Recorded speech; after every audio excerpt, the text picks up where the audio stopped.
أعوذ بالله من الشيطان اللعين الرجيم. بسم الله الرحمن الرحيم.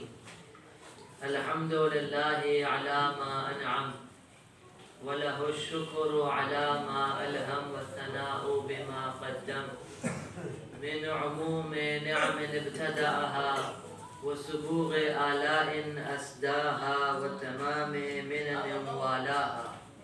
ثم الصلاة والسلام والتحية والإكرام على سيد الأنبياء والمرسلين حبيب إله العالمين أبي القاسم المصطفى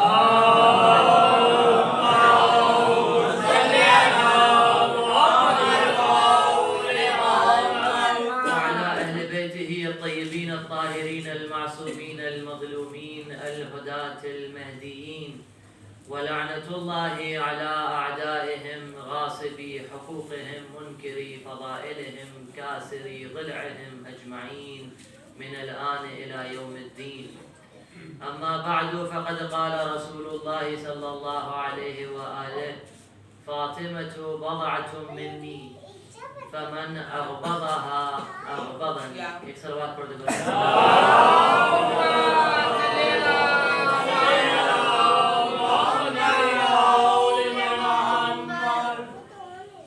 ویسے تو آج کے اس ذکر کے لیے انتخاب کئی آیات کی جا سکتی تھی قرآن کریم سے کہ جس کی مصداق یا جس کی تفسیر شہزادی دو عالم سے ہوئی ہے، چاہے وہ سورہ کوثر کی آیات ہوں یا سورہ انا انزلنا کی آیات ہوں یا دوسری آیات ہوں کہ جو سورہ العلا میں، سورہ انسان میں اور دوسرے مقامات پہ شہزادی کی فضیلت کے لیے ملتی ہیں. لیکن یہ روایت وہ خاص روایت ہے کہ جس کے الفاظ نوری ہیں، پیغمبر اکرم کی زبان سے نکلی ہوئی روایت ہے، اور اس کے اندر دو چیزیں ہیں. پہلی چیز یہ کہ اس کے اندر ایک باپ کا بیٹی سے محبت کا جو پہلو ہے وہ نظر آتا ہے، اور دوسری طرف سے یہ تحذیر نظر آتی ہے، ایک طرح سے ڈرانا نظر آتا ہے کہ اگر کسی نے ناراض کیا، فاطمہ میرا ٹکڑا ہے، اگر کسی نے ناراض کیا تو اس نے مجھے ناراض کیا. لہذا خاص طور سے اس روایت کو مد نظر رکھ کے انشاءاللہ بات کو آگے بڑھایا جائے. یہ جو ایام ہیں یہ ایام بہت اہم ہیں. ایام فاطمیہ کی جو اہمیت ہے یہ عاشورہ سے کم نہیں ہے، کیونکہ عاشورہ کی جو بنیاد تھی وہ آج کے دن رکھی گئی تھی. آج کے دن عاشورہ کی بنیاد رکھی گئی. یہ شہزادی کا جو انکار ہے یہ قطعاً یہی باعث ہوا. آپ دیکھیے سبب یہی تھا کہ جو عاشورہ تک مرحلہ پہنچا. آپ دیکھیے کیا ہوا. جس نے اللہ کی طرف سے دین آیا، اللہ کی طرف سے نبی آئے، انہوں نے کہا قولوا لا الہ الا اللہ تفلحوا، لا الہ الا اللہ کہو تم لوگ کامیاب ہو جاؤ گے. لا الہ الا اللہ کہلوایا، اس کے بعد رسول اللہ کی رسالت کا اقرار کروایا. سب نے رسول اللہ کی رسالت کا اقرار کر لیا. پھر دوسری آیات نازل ہوئی دوسرے مقامات کے اوپر، دین کو ایک جگہ پہ کامل کر دیا گیا. غدیر کے میدان میں دین کو کامل کر دیا گیا، مکمل کر دیا. کہا الیوم اکملت، آج میں نے دین کو کامل کر دیا. اکملت لکم دینکم واتممت علیکم. یہی تو ہوا اسلام میں، یہی ہوا. جب دین مکمل ہو گیا پھر یہ فرائض اور یہ سب واجبات اور محرمات سب سامنے آتی ہیں. اب آپ دیکھیے اس کا شہزادی سے کیا تعلق رہا. شہزادی سے تعلق یوں ہے کہ یہ دین جس نے فاطمہ کے ذریعے سے لیا. کیسے؟ یعنی جس نے فاطمہ کی ولایت کا اقرار کیا اور فاطمہ کے دشمنوں کا انکار کر کے ان پہ تبرہ کیا، وہ مکمل دین تک آیا. اب دیکھیے آپ کہیں گے مکمل دین کیا ہوتا ہے؟ ہم کہیں گے جس نے بھی فاطمہ سے منہ موڑا وہ توحید اور رسالت تک تو آیا، رسالت پہ آ کے رک گیا، پھر اس کو امامت پہ آنے کی توفیق نہیں ملی، لیکن جس نے فاطمہ کو مانا وہ مکمل دین لے کے آیا۔ مکمل دین فاطمہ کے ذریعے سے ملے، شہزادی دو عالم کے ذریعے سے ملے۔ جس نے شہزادی دو عالم کو نہیں مانا اس کو مکمل دین نہیں ملا۔ دیکھیے جب تک شہزادی دو عالم، کیونکہ یہ جو شہزادی ہے یہ کون ہے؟ یہ وہ کڑی ہے کہ جو رسالت کو امامت سے جوڑتی ہے۔ اگر رسالت کہیں سے آ کے امامت میں جڑی ہے، جو پیوند لگا ہے رسالت کا امامت سے، یہ شہزادی کے ذریعے سے لگا ہے، تو لہذا اگر شہزادی کو قبول نہیں کیا تو گویا رسالت تک ہی رہ گیا۔ دیکھ لیجئے جنہوں نے شہزادی کا انکار کیا ہے ان کے کلمے دو، لا الہ الا اللہ محمد رسول اللہ۔ اس کے علاوہ ابھی سنا ہے نا آپ نے اذان میں، سن رہے ہیں نا، یہ بغیر تیسرے کلمے کی اذان ہے، یہ بغیر تیسرے کلمے کی، اس کا مکمل نہیں ہے، اس اذان کا جو ارکان ہے مکمل نہیں ہے۔ اس اذان میں ولایت کا ذکر نہیں ہے، ہمارے یہاں ذکر کرنا جائے، ذکر کیا جاتا ہے۔ بہرحال تو یہ شہزادی وہ اہم کڑی ہے کہ جنہوں نے رسالت کو امامت سے لا کے وصل کیا ہے۔ لہذا روایات میں یہ آیا ہے، کہ حی علی خیر العمل، امام سے پوچھا گیا کہ مولا یہ حی علی خیر العمل کیا ہے؟ امام نے کیا فرمایا؟ بر فاطمہ و ولدہا، فاطمہ اور ان کی اولاد کے ساتھ نیکی کرنا خیر العمل ہے۔ بہترین عمل کیا ہے؟ جس کی طرف 3 دفعہ دعوت دی جاتی ہے، دوسری جگہوں پہ تو ہٹا ہی دیا انہوں نے اپنی اذانوں سے۔ ان کیا حی علی خیر العمل نہیں ہے؟ ان کیا حی علی خیر العمل نہیں ہے؟ حی علی خیر العمل نہیں، بہترین عمل کی طرف آؤ۔ بھائی نماز کیا بہترین عمل نہیں ہے؟ تم نے کیوں اذان سے ہٹا دیا؟ تم تو نماز کی طرف بلا رہے ہو نا، تو تم نے اذان سے کیوں اس کو ہٹا دیا حی علی خیر العمل کو؟ اس کو رہنے دیتے۔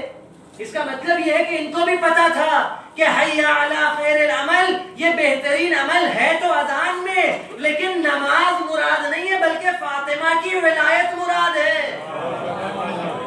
انہوں نے اذان سے ہٹا دیا، اذان سے ہٹا دیا، آپ کے دیکھیے اذان میں نہیں ہے۔ کیونکہ مراد بر فاطمہ و ولدہا، فاطمہ اور ان کی اولاد کے ساتھ نیکی، یہ مراد ہے خیر العمل سے۔ دیکھیے گا بہار الانوار میں چھٹے امام سے روایت ہے۔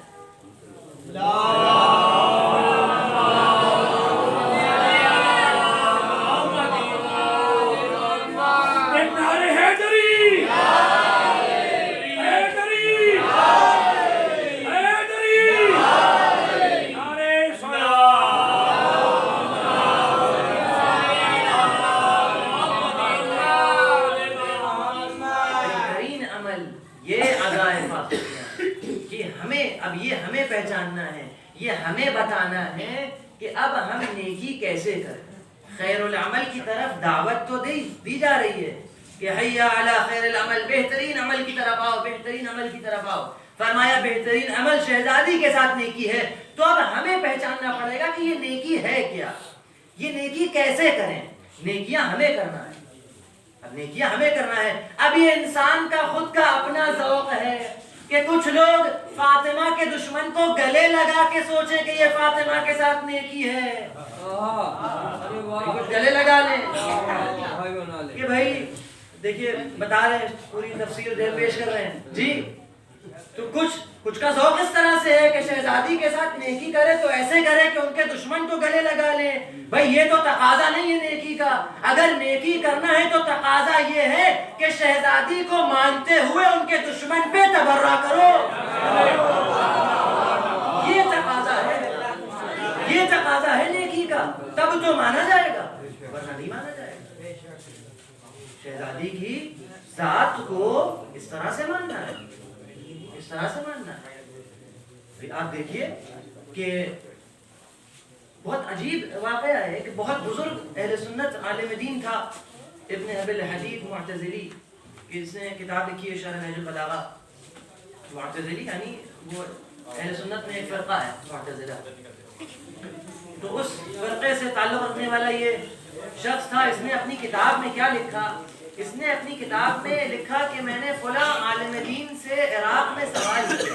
کہتا ہے میں نے سوال کیا کہ افما کانت فاطمہ صادقۃ، کہ کیا فاطمہ صادقہ نہیں تھی، کیا سچی نہیں تھی؟ تو اس جو جس سے سوال کیا اس نے جواب دیا بلا، کیوں نہیں، بالکل سچی تھی. شہزادی کے سچے ہونے میں، صادقہ ہونے میں، صدیقہ ہونے میں کوئی شک نہیں. کہا اگر سچی تھی تو جب کچھ مانگا تھا تو کیوں نہیں دیا؟ اس کا مطلب وہ سچا نہیں مانتے تھے، اس کا مطلب وہ سچا نہیں مانتے تھے. تو یہ عالم دین کیا کہتا ہے؟ یہ کہتا ہے جیسے ہی میں نے ان کے جواب کے اعتراض میں یہ کہا کہ اگر سچا مانتے تھے تو فدق دے دیتے، تو فدق دے دیتے، فدق کیوں نہیں دیا؟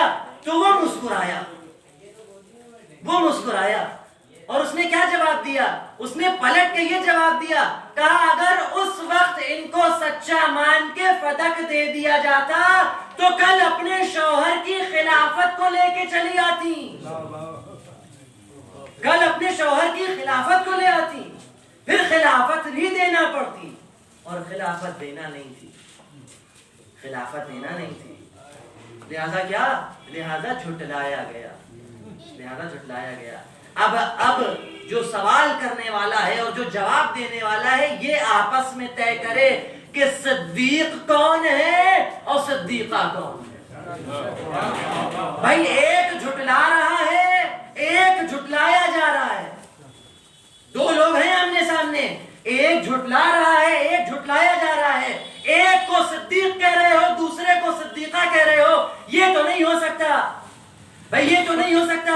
یا ادھر انکار کرو یا ادھر انکار کرو. جس کو صدیق کہتے ہو اگر اس نے صدیقہ کو جھٹلایا ہے تو پھر وہ صدیق نہیں ہے، یہ صدیق کہلانے لائق نہیں ہے. دیکھیے کہ جب کوئی چیز کسی سے مانگی جائے، مثال کے طور کے اوپر دیکھیے کہ میرے ہاتھ میں کوئی چیز ہے، آپ کے ہاتھ میں انگوٹھی ہے. یہ انگوٹھی کو میں دیکھوں اور میں کہتا ہوں یہ میری ہے، تو کیا آپ مجھے دے دیجیے گا؟ نہیں دیجیے گا. میں مقدمہ درج کروں گا، میں حاکم شرع کے پاس جاؤں گا، شریعت کا جو حاکم ہے اس کے پاس جاؤں گا. میں کہوں گا کہ یہ جو انگوٹھی یہ صاحب پہنے ہیں یہ میری ہے. تو وہ ہم سے کیا کہے گا؟ میں کہوں گا، میں آپ سے کہوں کہ یہ انگوٹھی میری ہے، اگر آپ کو یقین نہیں آتا ہے، نہیں میری بات مانتے، تو آپ گواہ لے کے آئیے. یہاں پہ کون گواہ لے کے آئے گا؟ کون گواہ لے کے آئے گا؟ جو دعویٰ کرتا ہے وہ گواہ لے کے آتا ہے. یہ مجھ سے پلٹ کے کہیں گے کہ بھائی دعویٰ آپ کر رہے ہیں کہ آپ کی ہے، تو گواہ آپ لے کے آئیے. دو عادل گواہ لے کے آئیے کہ یہ انگوٹھی آپ کی ہے تو میں اتار کے آپ کو دے دوں گا. یہ مجھ سے یہ کہیں گے. اچھا پلٹ کے میں کہوں نہیں آپ گواہ لے کے آئیے، تو یہ کہیں گے بھائی میں کیوں گواہ لے کے آؤں، چیز تو میرے پاس ہے. اب جسے انکار ہے وہ گواہ لے کے آئے. بھائی یہی تو قصہ فدق میں بھی تھا. فدق تھا فاطمہ کے پاس، فدق فاطمہ کے پاس تھا. اب جو کہہ رہا ہے کہ یہ صدقہ ہے وہ گواہ لے کے آئے، فاطمہ نہیں آئیں گی.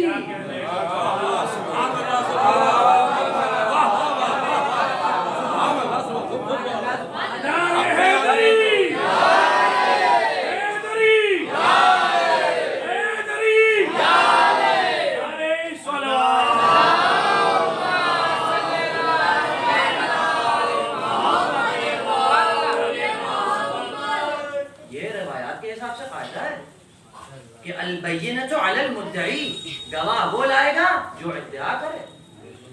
ادعا کس نے کیا ہے؟ فدق فاطمہ زہرا سلام اللہ علیہ کے پاس.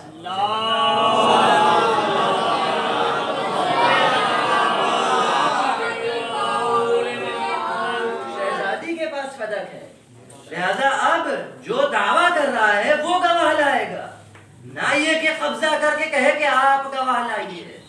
یہیں سے پتہ چل گیا کہ اسلام کون سا لے کے آئے تھے، جن کو اسلام کے ابتدائی قوانین نہیں معلوم وہ اسلام کی خلافت کے دعوے دار بنے ہیں. تعجب ہے. لہذا فدق شہزادی کا حق ہے. یہ رسول خدا نے اپنی زندگی میں شہزادی کے، جب سورہ اسراء کی یہ 26 نمبر آیت نازل ہوئی، وَآتِ ذَا الْقُرْبَى حَقَّهُ، جو ذی القربہ ہیں، جو آپ کے قرابت دار ہیں، اس کو اس کا حق دے دیجئے. جیسے ہی یہ آیت کریمہ نازل ہوئی رسول اکرم نے فدق شہزادی کے حوالے کر دیا. اب یہ فدق شہزادی کی ملکیت ہے، شہزادی کا ہے، اس کے اوپر قبضہ شہزادی کا ہے. اب جو سامنے والا ہے وہ دعویٰ کرے، وہ لے کے آئے. اور عجیب بات ہے بھائی دیکھیے جب کیا کہا، جب شہزادی نے کہا تو انہوں نے کیا جواب دیا؟ انہوں نے کہا کہ نہیں، وہ جو انبیاء جو کچھ چھوڑ جاتے سب صدقہ ہے، سب صدقہ ہے. انبیاء، سب سے اہم چیز یہ ہے کہ اگر انبیاء وارث نہیں بنتے، نہ وارث بناتے ہیں، انبیاء نہ وارث بنتے ہیں نہ وارث بناتے ہیں، ان کا کوئی وارث نہیں ہوتا، جو چھوڑ کے جاتے ہیں وہ سب کا صدقہ ہے. سب سے اہم مسئلہ یہ کس کے لیے ہے؟ یہ نبی کے وارث کے لیے ہے، نبی کے وارث کے لیے ہے. یعنی نبی کے اوپر لازم یہ تھا، نبی شریعت پہنچانے والا ہے، شریعت کے قوانین پہنچانے والا ہے، تو نبی کے اوپر لازم تھا جو مسئلہ جس سے مرتبط ہے اس کو بتائے. بھئی خواتین سے مرتبط جو مسائل ہوتے ہیں وہ نبی تو مسجد میں نہیں بیان کیا کرتے تھے مردوں کے لیے، یا اگر بیان بھی کرتے تھے تو شوہروں سے بتاتے تھے کہ اپنی زوجات تک اس کو منتقل کر دیں. جو مسئلہ جس سے مرتبط ہوتا اس کو بیان کرنا یہ انصاف کا تقاضا ہے.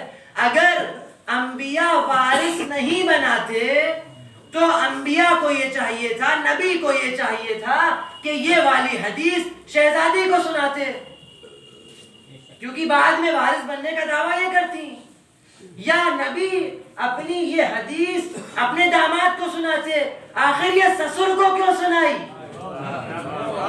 کیا سسر اپنے داماد کا وارث بنتا ہے کہ حدیث جو ہے وہ سسر کو سنا کے رکھتے؟ جس سے مرتبط روایت ہے اس کو بتائے. تمام اہل مدینہ نے انکار کیا کہ نہیں ہم نے نہیں سنا. وہ سسر صاحب اکیلے تھے، وہ کہہ رہے تھے نہیں ہم نے سنا. تو یہ دیکھیں کہ یہ ابتدا سے جو یہ فدق کا اور یہ تمام مسائل چلے، یہ بغیر کسی اصل اور بغیر کسی اساس کے، یہ جو اس نے اپنے استاد سے بات نقل کی، اصل راز اور حقیقت جو ہے وہ یہی ہے کہ اگر اقرار کر لیتے تو کیا ہوتا؟ تو یہ کہتی کہ اب ہم کو جب تم نے سچا مان لیا ہے تو پھر ہر جگہ سچا مانو. اگر فدق میں سچا مانا ہے تو فدق دیا، تو اب خلافت میں بھی سچا مان کے خلافت بھی ہاں. یہ سبب تھا.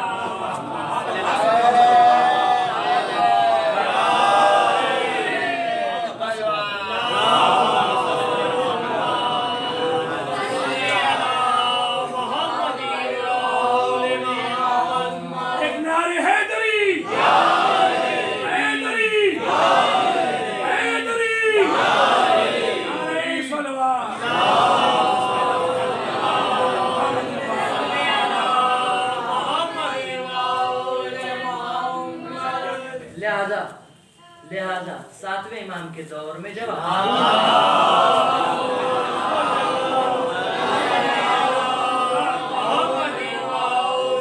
ہارون نے یہ سوال کیا کہ اے فرزند رسول آپ فدق کی حد بندی بتا دیں.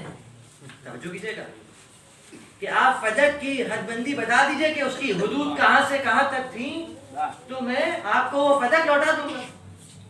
تو امام نے کیا فرمایا؟ امام نے فرمایا واللہ خدا کی قسم تو جھوٹ بول رہا ہے، تو نہیں دے گا. ہارون نے کہا نہیں، آپ میری بات پہ یقین کیجئے کہ اگر آپ حد بندی بتا دیں گے اس کے حدود کہاں تک ہیں تو میں آپ کو دے دوں گا. امام نے فرمایا اگر میں نے تجھے حد بتا دی تو تو دے گا نہیں. کہا آپ بتائیے تو میں دوں گا. امام نے حد بتانا شروع کی کہ پہلی حد سمرقند پھر دوسری حد افریقہ، تیسری حد آذربائیجان. ایسے حدود بتائیں کہ ہارون ایک دفعہ اپنے تخت سے کھڑا ہوا، اس نے کہا آپ یہ فدق کی حد بتا رہے ہیں یا میری حکومت کی؟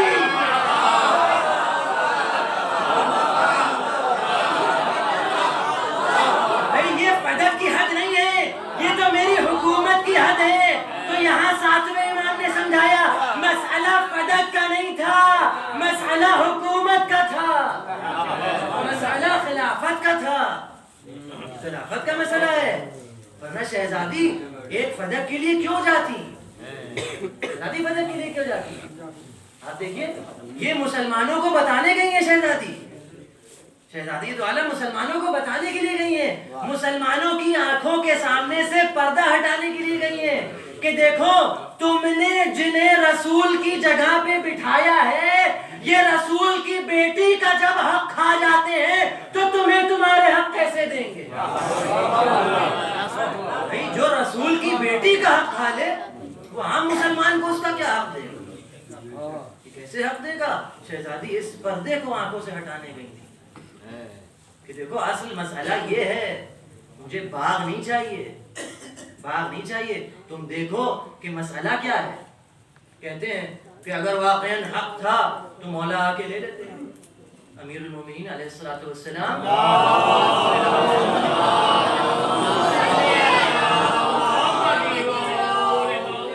یہ کہتے ہیں نا کہ اگر واقعاً ان کا حق تھا تو انہوں نے کیوں آ کے نہیں لے لیا؟ وہ کیوں گھر میں رہے؟ مولا کیوں گھر میں رہے؟ انہوں نے تو آ کے نہیں لیا اپنا حق. گھر میں تشریف فرما رہے، انہوں نے اپنا حق آ کے کیوں نہیں لیا؟ کہا اگر واقعاً سمجھتے کہ میرا حق ہے خلافت تو آ کے لے لیتے اپنا حق. یہ کہتے ہیں اس طرح کا اعتراض ہے، لیکن سمجھتے نہیں ہیں. خود اپنی کتابیں نہیں پڑھی ہیں، خود اپنی کتابیں نہیں پڑھی ہیں.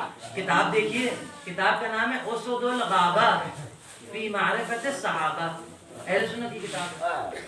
اسد الغابہ فی معرفت الصحابہ، یہ صحابہ کی معرفت ویسے ہی ہماری کیا ہوتی نہیں ہے، تو یہ انہی کی کتاب ہے. اس کے اندر کیا کہا؟ اس کے اندر رسول اکرم سے روایت نقل کرتا ہے.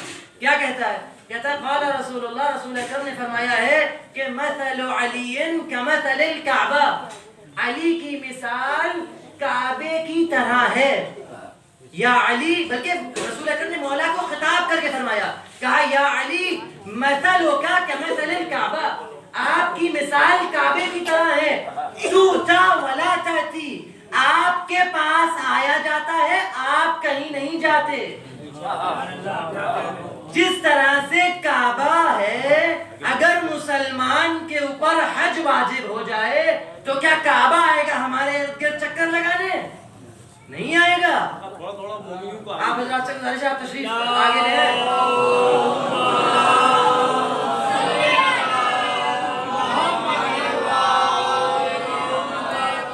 ایک نعرہ حیدری، حیدری، حیدری،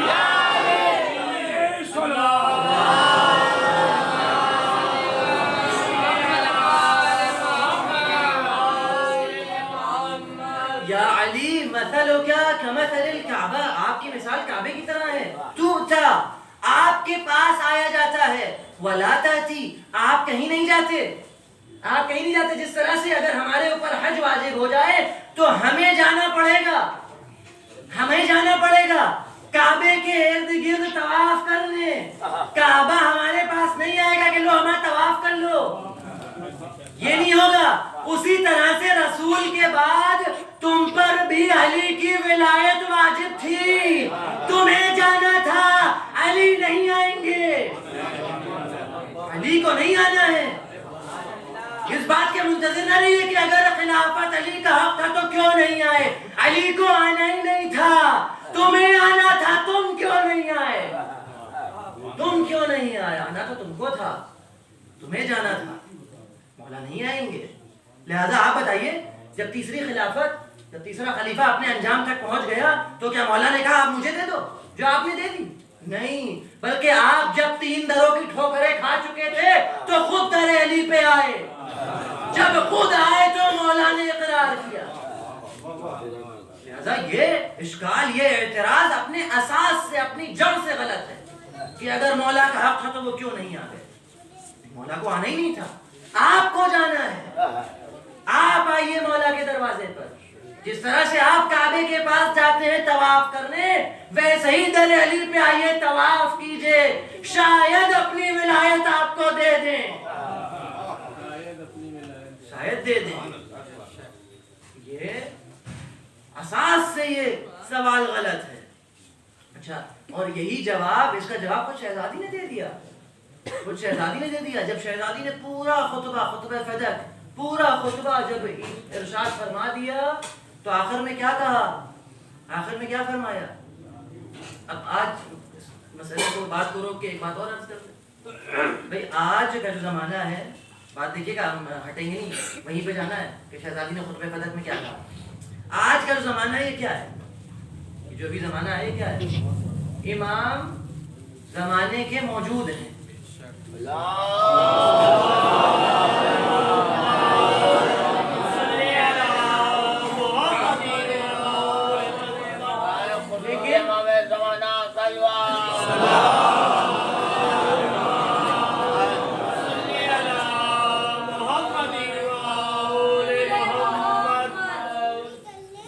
زمانے کے امام موجود ہیں، لیکن ہمارے سامنے ظاہر نہیں ہے، ہمارے سامنے نہیں ہے۔ ہم سے ان کا جو ظاہری رابطہ ہے وہ کٹا ہوا ہے، گرچہ وہ باطنی طور کے اوپر اپنے فیوز و کرامات ہم پہ نازل کیا کرتے ہیں، لیکن جو ظاہری رابطہ ہے یہ ٹوٹا ہوا ہے، ملاقات کا کوئی راستہ نہیں ہے۔ یہ کیوں ایسا ہے؟ ایسا کیوں ہے؟ ایسا کیوں ہے کہ امام سے ہم لوگ نہیں مل سکتے؟ تین میں سے کوئی ایک چیز ہے، تین میں سے کوئی ایک۔ پہلی چیز یہ ہے کہ خدا نہیں چاہتا ہے کہ ہم امام سے ملیں، خدا نہیں چاہتا ہے کہ ہم امام سے ملیں، یا پھر ہو سکتا ہے کہ خود امام نہ چاہتے ہو کہ وہ ہم سے ملیں، یا ہو سکتا ہے کہ ہم ہی نہیں چاہتے کہ امام ہم سے ملے۔ تین باتیں ہیں، چوتھی کوئی بات نہیں، بات وہی فدق تک جانا ہے۔ آج کے زمانے کو وہاں سے مرتبط کرتے ہو کہ یا اللہ نہیں چاہتا کہ امام ہم سے ملے اس لیے ظاہر نہیں ہے، یا امام نہیں چاہتے اس لیے ظاہر نہیں ہے، یا ہم خود نہیں چاہتے اس لیے ظاہر نہیں ہے۔ آئیے دیکھیں کون سا صحیح ہے۔ اللہ نہیں چاہتا، نہیں، اللہ تو بالکل چاہتا ہے۔ دعا نغمہ میں آپ سب لوگ پڑھتے ہیں خلقتہ لنا عصمۃ وملادا، کہ ان کو تو نے ہمارے لیے خلق کیا ہے۔ بھائی جب خلق ہی ہمارے لیے کیا ہے تو کیوں نہیں چاہے گا؟ تو اللہ بالکل چاہ رہا ہے کہ ہم امام سے ارتباط میں آئے، امام کے آمنے سامنے ہوں، اللہ بالکل چاہ رہا ہے، اللہ چاہتا ہے۔ امام خود نہیں چاہتے، یہ بھی غلط ہے۔ کیوں؟ کیونکہ امام وہ چاہتے ہیں جو اللہ چاہتا ہے۔ اب جب اللہ چاہ رہا ہے کہ ملے تو امام بھی یہ چاہ رہے ہیں کہ ہاں سامنے ہو، امام بھی اپنے ظہور کے منتظر ہیں۔ پھر مسئلہ کیا ہے؟ مسئلہ یہ ہے کہ خود ہم لوگ نہیں چاہتے، خود ہم لوگ نہیں چاہتے۔ ہم نے اپنے اعمال سے اور اپنے اعتقادات سے اپنے آپ کو ایسا بنا لیا ہے کہ ہم اس لائق نہیں ہے کہ امام ہمارے سامنے ہو، اس کے علاوہ کوئی دوسری بات نہیں ہے۔ لہذا امام کیا فرماتے ہیں؟ اپنے آپ کو تیار کر لو، ہم خود آ جائیں۔ تو امام خود اگر ہم نہیں چاہیں گے تو امام ہم کو نہیں ملے گا، امام ہم کو نہیں ملے گا۔ شہزادی نے اپنے خطبے میں یہی فرمایا، جب پورا خطبہ سنا دیا، تمام قرآنی دلائل پیش کر دیے، سب کی حجتوں کو کاٹ دیا اور لوگوں میں کوئی شہزادی کے ساتھ کھڑا نہ ہوا تو ایک قرآن کی آیت پڑھی۔ کیا پڑھی؟ کون سی آیت تھی؟ فرمایا انلزمکموہا، کیا تمہارے اوپر لا کے تھوپ دے، وانتم لہا کارہون، اور تم کو خود ہی نہیں چاہیے۔ مولا کائنات کی جو ولایت ہے یہ ہم تمہارے اوپر لا کے تھوپیں گے نہیں، اگر خود چاہو گے تو ملے گی، نہیں چاہو گے تو محروم رہو گے۔ لہذا جب تک خود نہیں چاہو گے یہ شامل حال نہیں ہوگی، یہ تمہارے نصیب میں نہیں آئے گی۔ خود چاہو دروازہ کھلا ہے. جب تک خود نہیں چاہو گے تو کیا فرمایا؟ انلزمکموہا، کہ تمہارے پر لا کے اس ولایت کو تھوپ دیں. وانتم لہا کارہون، اور تم خود لوگوں کو اکراہ ہو رہا ہے، تمہیں پسند نہیں ہے. جب تمہیں خود کو نہیں پسند تو ہمیں بھی گھر پہ رہنا زیادہ پسند ہے. مولانا نے کیا فرمایا تھا؟ مولانا نے فرمایا کہ مولا کی جب نالین پہ پیوند کو دیکھا تو چاہنے والے نے سوال کیا، کہا کہ یہ پیوند اتنے زیادہ، تو مولا نے کیا فرمایا؟ فرمایا کہ یہ نالین مجھے تم لوگوں پر خلافت کرنے سے زیادہ عزیز ہے.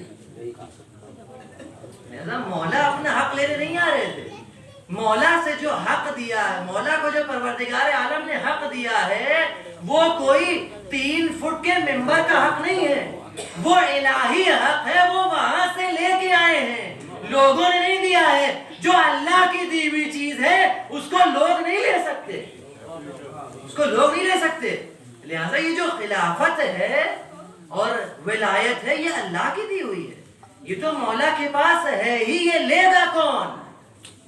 یہ لے گا کون؟ خلافت جو لے اور خلافت کا دعویٰ کرے تو پھر وہ سورج کو بھی پلٹائے اور مردے کو بھی جگائے، تب تو مانیں گے کہ ہاں کسی نے لے لی ولایت. ایسا ہے زندہ کر کے دکھائے یا زندہ کو مار کے دکھائے ٹھوکر میں، نماز پڑھا دے مر جائے، ٹھوکر مارے کھڑا ہو جائے تو مانیں گے کہ ہاں بھائی تم نے ولایت لے لی. لیکن تمہیں ذرا سی مشکل آتی ہے تو تم سیدھے در علی پہ چلے آتے ہو. لولا علی، اگر علی نہ ہوتے. یہ چلا کہ خلافت اپنی جگہ پہ ہے، ولایت اپنی جگہ پہ ہے. ظاہر میں تم نے 3 فٹ کی لکڑی چرا لی ہے، اس کے علاوہ اور کچھ نہیں لیا ہے. شہزادی کا جو حق ہے وہ ان کے پاس محفوظ ہے. اصل جو ان کا قدم تھا، جو ان کا اقدام تھا، جو انہوں نے احتجاج درج کیا، وہ ہمارے لیے ہے، وہ ہمارے لیے سبب ہے، وہ ہماری آنکھیں کھولنے کے لیے ہے، وہ ہماری معرفت کے لیے ہے. لہذا شہزادی نے جتنے بھی یہ سب مسائل اور جتنے بھی یہ مشکلات کو جو تحمل کیا، کیا عرض کیا حدیث میں نے عرض کیا، امام نے فرمایا، کیا فرمایا کہ خیر العمل بر فاطمہ. فاطمہ کے ساتھ نیکی ہے، فاطمہ کے ساتھ نیکی ہے. فاطمہ کے ساتھ نیکی کا تقاضا یہ ہے کہ جو شہزادی نے کیا وہ ہم کریں، عملاً شہزادی کی سیرت پہ عمل کریں. چاہے وہ نماز اور روزے اور حج و خمس کی بات ہو، اس میں بھی شہزادی کی سیرت پہ عمل کریں، یا دشمن کے سامنے کھڑے ہو کے مولا کے حق کی دفاع کرنا اور دشمن پہ تبرہ کرنا ہو، اس میں بھی شہزادی کی سیرت پہ عمل کریں. دونوں میں شہزادی کی سیرت، شہزادی نمونہ عمل ہے. جہاں پر شہزادی چپ رہی ہم چپ بیٹھیں گے، جہاں شہزادی نے آ کے احتجاج درج کیا اور بولی وہاں بولیں. جہاں پر شہزادی اپنی جان سے نہیں ڈری وہاں شہزادی کے چاہنے والوں کو بھی اپنی جان سے نہیں ڈرنا. تب تو مانیں گے کہ ہاں یہ بر فاطمہ ہے، یہ شہزادی کے ساتھ نیکی کرنا ہے. کیوں؟ کیونکہ قرآن کیا فرما رہا ہے؟ یہ نیکی کا مطلب کیا؟ یعنی احسان. قرآن فرماتا ہے هل جزاء الاحسان الا الاحسان، کہ کیا نیکی کا بدلہ بغیر نیکی کے ہے؟ نہیں، نیکی کی ہے کسی نے اگر ہمارے حق میں تو اس کا بدلہ بھی نیکی سے دینا ہے. اور یہ نیکی کا جو بدلہ دینا ہے یہ خیر العمل ہے، یہ بہترین عمل ہے، یہ بہترین عمل. تمام یہ مصیبتیں ہمارے لیے، صرف یہ کہ جو لوگ ہیں یہ پہچان لیں کہ یہ ہیں. ورنہ 18 سال کی عمر نہیں ہوتی کہ کمر خمیدہ ہو جائے. 18 سال کی عمر یہ نہیں ہوتی کہ بال سفید ہو جائیں. بہت سخت مسائل ہیں، واقعی اس کو پڑھنا سخت ہے، سننا سخت ہے، ان کو درک کرنا اور زیادہ سخت ہے کہ انسان کو پہچانے کیسے ان مسائل کو. 18 سال کے سن ہے اور ہاتھ میں عصا. بھائی مسلمان خوب دیکھتے رہے، مسلمانوں نے خوب دیکھا پیارے نبی کی سنت، پیارے نبی کی سنت. جس چیز کو سنت دیکھا، جس چیز کو سنت جانا، فوراً انجام دینے لگے. اگر نبی کے پاس مسواک تھا تو مسواک لگا لیا، پیجامہ اونچا کر لیا، آنکھوں میں سرما لگا لیا، یہ سب کر لیا، یہ تمام سنتیں دیکھ لی، لیکن جو نبی دن میں 5 بار کرتے تھے، در سیدہ پہ آ کے سلام کرتے تھے، اس دروازے پہ لکڑیاں جمع کرو، اس دروازے پہ لکڑیاں جمع کرو. کیا یہ نبی کی سنت ہے؟ کیا یہ نبی کی سنت ہے؟ نبی کی سنت سے تو اتنی محبت، نبی کی سنت سے اتنی محبت، اور جو نبی کے جگر کا ٹکڑا ہے اس سے ایسی عداوت، اس سے ایسی دشمنی. رسول اللہ کے جانے کے بعد شہزادی نے مکرر سوال کیا کہ یا ابا الحسن، کیا کوئی مدینے والا پرسہ دینے آیا تھا؟ آپ صرف اس جملے سے شہزادی کی مظلومیت کو درک کیجئے، اس کا احساس کیجئے کہ اے ابو الحسن، کیا کوئی پرسہ دینے آیا تھا؟ کہا اے بنت رسول اللہ، کوئی پرسہ دینے نہیں آیا. پھر شہزادی نے اگلے دن سوال کیا کہ اے ابو الحسن، کیا مدینے والا کوئی آج پرسہ دینے آیا تھا؟ کہا اے دختر رسول، معاف کیجئے گا، آج بھی کوئی پرسہ دینے نہیں آیا. جب مکرر شہزادی نے اس طرح کے سوال کیے کہ اے ابو الحسن، کیا کوئی مدینے والا پرسہ دینے نہیں آئے گا، تو مولا نے کیا کیا؟ ایک مسلح بچھایا، کہا اے دختر رسول، آپ اس پہ بیٹھ جائیے، میں آپ کو آپ کے بابا کا پرسہ دوں گا، آپ مجھے میرے بھائی کا پرسہ دوں گا. یہ وہ شہزادی ہے، یہ وہ شہزادی ہے کہ جو پرسے کی منتظر تھی کہ مدینے والے آئیں گے، میرے بابا کا پرسہ دیں گے، ارے میرے بابا کا کلمہ پڑھنے والے آئیں گے، میرے بابا کا پرسہ دیں گے. لیکن عزاداروں، پرسہ دینے کوئی نہ آیا، لکڑیاں لے کے دروازے پہ آگ لگانے آئے. اجرکم علی اللہ، اجرکم علی اللہ. کیا مصیبت کا مقام ہے، کیا مصیبت کا مقام ہے. یہ شب، آج کی جو رات ہے، یہ شام غریبہ ہے، یہ شام غریبہ ہے. آج حسنین کے سر سے ماں کا سایہ اٹھ گیا، آج حسین کو نیند نہیں آئے گی، آج زینب و ام کلثوم سو نہ سکیں گی. ارے وہ بچے کہ جو بغیر ماں کے نہ سو سکے، وہ آج کیسے سوئیں گے؟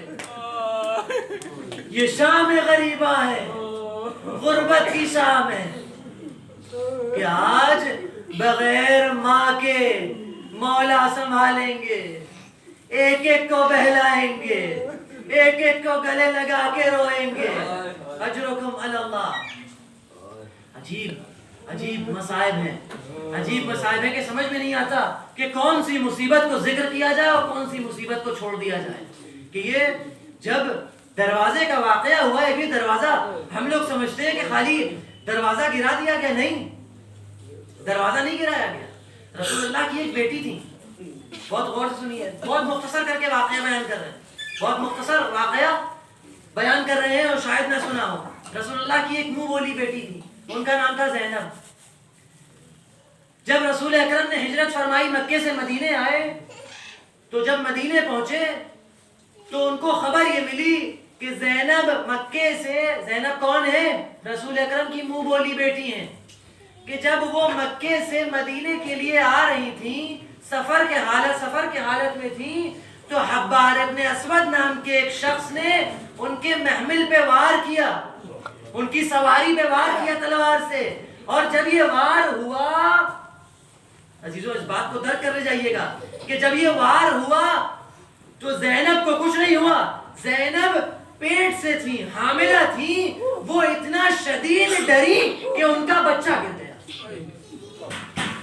اہل سنت کی معتبر کتابوں میں یہ واقعہ درج ہے، یہ واقعہ درج ہے، اپنی کتابوں سے نہیں، شیعوں کی کتابوں سے نہیں، معتبر کتابوں میں. یہ ابن ابی الحدیث جس کا تذکرہ کیا، اس نے بھی اس کتاب کو، اس نے بھی اس اپنی کتاب میں اس کو درج کیا، اس واقعے کو. اور اسد الغابہ میں بھی ہے، الاستیاب میں بھی ہے، کئی جگہوں پہ. بہرحال مصائب کا موقع ہے تو یہ کئی کتابوں میں یہ واقعہ موجود ہے کہ جب حبار ابن اسود نے اپنی تلوار سے وار کیا زینب کے اوپر، تو وار زینب پہ نہیں لگا، لیکن وہ اتنا ڈری کہ ان کا جو حمل تھا وہ ضائع ہو گیا، جو بچہ تھا وہ گر گیا. یہ منہ بولی بیٹی تھی، یہ منہ بولی بیٹی تھی. جیسے ہی یہ خبر مدینے میں رسول کو ملی، رسول اکرم نے کیا فرمایا؟ حبار ابن اسود کو جو دیکھے قتل کر دے. حبار ابن اسود کو جو دیکھے قتل کر دے. میں کہوں گا یا رسول اللہ، میں کہوں گا یا رسول اللہ، یہ حبار نے زینب پہ وار کیا، زینب کی پسلیاں تو نہیں ٹوٹی، زینب کی کلائی تو سلامت تھی، زینب کا پہلو تو شکستہ نہیں تھا، ارے زینب کے بازوؤں پہ نیل تو نہیں تھے. یہ آپ نے قتل کا حکم کیوں دیا؟ کہا اس نے میری منہ بولی بیٹی کے حمل کو ضائع کر دیا، اس لیے اس کا قتل تمام مسلمانوں پہ واجب ہے. اب مسلمان بتائیں کہ جس نے رسول کی منہ بولی بیٹی کے ساتھ ایسا کیا ہو تو اس کا قتل واجب ہے. تو اگر کوئی رسول کے جگر کے ٹکڑے کے ساتھ یہ کرے، جو رسول کے جگر کے ٹکڑے کے ساتھ یہ کرے، اس کا کیا انجام ہوگا؟ عزیزوں، یہ دروازے والا جو واقعہ ہے بس ختم کر دیا ہے. ایک روایت اور بات ختم ہے کہ یہ کیل، یہ چھوٹی کیلیں نہیں ہوتی تھی بلکہ ایسی بڑی کیل ہوتی تھی کہ کنجی اس پہ آ کے لگتی تھی. دروازے کے باہر باقاعدہ وہ کیل نکلی رہتی تھی. جب اس شقی نے آگ لگے ہوئے دروازے پہ لات ماری، شہزادی دروازے کے پیچھے موجود تھی، تو وہ کیل شہزادی کی پسلیوں میں پیوست ہوئی اور دروازہ جلتا ہوا شہزادی کے اوپر گر گیا. ابھی بات ختم نہیں ہوئی، بات ختم نہیں ہوئی. آپ نے کیا سنا کہ لوگ ایک ایک کر کے آئے تھے؟ ایک ایک کر کے نہیں آئے تھے، ہجوم آیا تھا، پورا ہجوم دروازے سے آ گیا. تو عزیزوں، کسی نے دروازے کو ہٹایا نہیں بلکہ دروازہ تھا، اس کے نیچے شہزادی تھی، اسی کے اوپر سے پورے مسلمان گھر میں داخل ہوئے. شہزادی دروازے کے نیچے، پسلیاں ٹوٹ گئی، فضہ کو آواز دی، یا فضہ قبیلی قد اسقط جنینی، اے فضہ مجھے تھامو، میرا محسن شہید ہو گیا، میرا بچہ